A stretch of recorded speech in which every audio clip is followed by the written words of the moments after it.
Hi friends, అందరికీ నమస్తే అండి. ఈరోజు మనం బెంగళూరులో ఉన్న ఒక టెంపుల్కి వెళ్తున్నాం. చాలా బాగుంటుంది. పవర్ఫుల్ అమ్మవారు. ఆ అమ్మవారు ఎంత చక్కగా ఉంటారంటే ఆశాపురి అమ్మవారు. చరిత్ర ప్రకారము అయితే ఈవిడ చాలా శక్తివంతమైన అమ్మవారు. 1300 సంవత్సరాల క్రితం నాటి చరిత్ర అంట అమ్మవారిది. అమ్మవారి గుడి ముందర ఎప్పుడు హోమం కాలుతూనే ఉంటుందండి. చక్కగా నిత్యం ఈవిడ ఒక శక్తి పీఠం. కాబట్టి అమ్మవారు గుడి ఏంటి, గోపురం ఏంటి, అమ్మవారి విగ్రహం ఏంటి, చాలా చక్కగా నిండుగా ఒక కొత్త రకం శైలిని మనకు చూపిస్తూ ఉంటుంది. అంతేకాదండి, అమ్మవారి వాహనం చూస్తున్నాం. ముందరగా అమ్మవారి వాహనం చూసుకుంటూ ముందరికి వెళ్తున్నాం. అమ్మవారి పాలరాతి శిల్పంతో భలే అందంగా, అసలు విగ్రహం చూస్తే మెరిసిపోయేంత అందంగా ఉంటారు. అమ్మవారి దగ్గర ప్రత్యేకత 2 వాహనాలు ఉంటాయి అమ్మవారికి. ఆ 2 వాహనాలు ఏంటి అనేది మీకు ఇప్పుడు చెప్తాను. ముందరగా పాలరాతి శిల్పమైన గణేషుని దండం పెట్టుకుందామా అండి.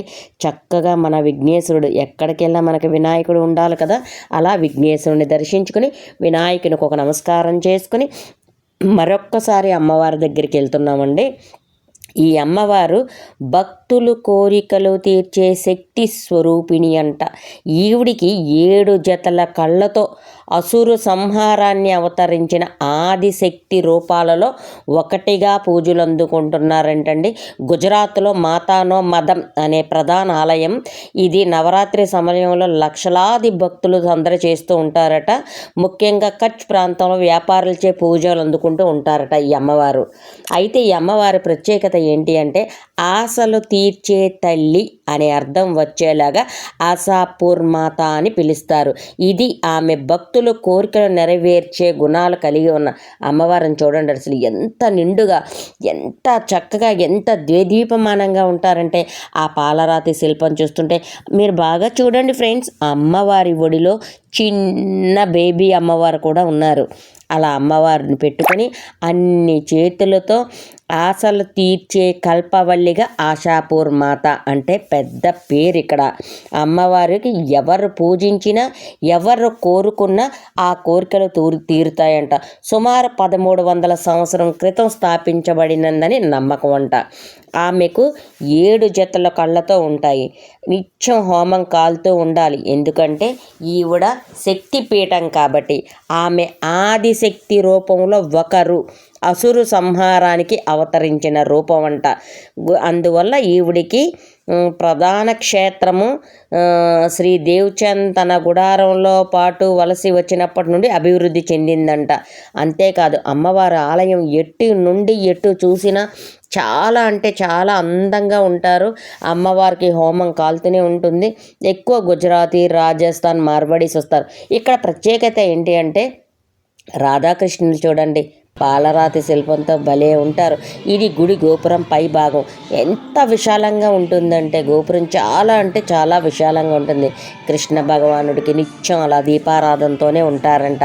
అలా కృష్ణ భగవానుడు అయిపోయిన తర్వాత బాగా జనాలు ఉన్నప్పుడు గుడి ఆలయం మొత్తం అంతా కుర్చీలతో లైన్లతో నిండిపోయి ఉంటుందంట.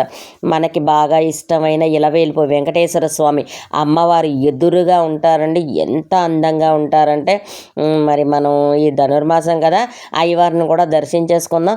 అయ్యవారికి కూడా నమస్కారం చేసేసుకుందాం. అయ్యా నీకో నమస్కారం అయ్యా ఏడుకొండల స్వామి వెంకటేశ్వర అని. ఇంకేముందండి, మరొకసారి గుడి గోపురం దగ్గరకు వచ్చాం. ఇంత అందంగా ఉన్న గోపురాన్ని చూడాలంటే మనకి 1000 జన్మలు కావాలి.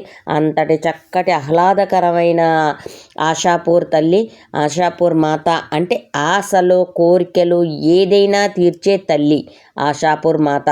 అమ్మవారి చాలా పవర్ అంటండి. ఏం కోరుకున్నా అంటే సహజమైన కోరిక, మానవాతీతమైన కోరిక ఏది కోరుకున్నా ఆ కోరికను వెంటనే తీర్చే తల్లి ఆశాపూర్ మాత. టెంపుల్ ఎంతటి ప్రశాంతంగా ఉందో చూడండి. చుట్టూ చక్కటి గడ్డి. మరొక్కసారి అమ్మవారిని చూపిస్తున్నాను, ఎందుకంటే అమ్మవారు దివ్య మంగళ రూప దర్శనం. మరొకసారి మనసా వాచా కర్మణ నమస్కారం చేసుకున్న ఫ్రెండ్స్, నేను మీకు మళ్ళీ చూపిస్తున్నాను, నమస్కారం చేసుకోండి. అసలు ఎంత పాలు కారే బొగ్గులతో అమ్మవారు ఎంత అందంగా ఉన్నారో చూడండి. అసలు అన్ని ఆయుధాలు పట్టుకున్న అమ్మ రూపంలో మాత్రం అసలు ఆ కళ, నైపుణ్యం, అమ్మలగన్నమ్మ ఆది పరాశక్తి.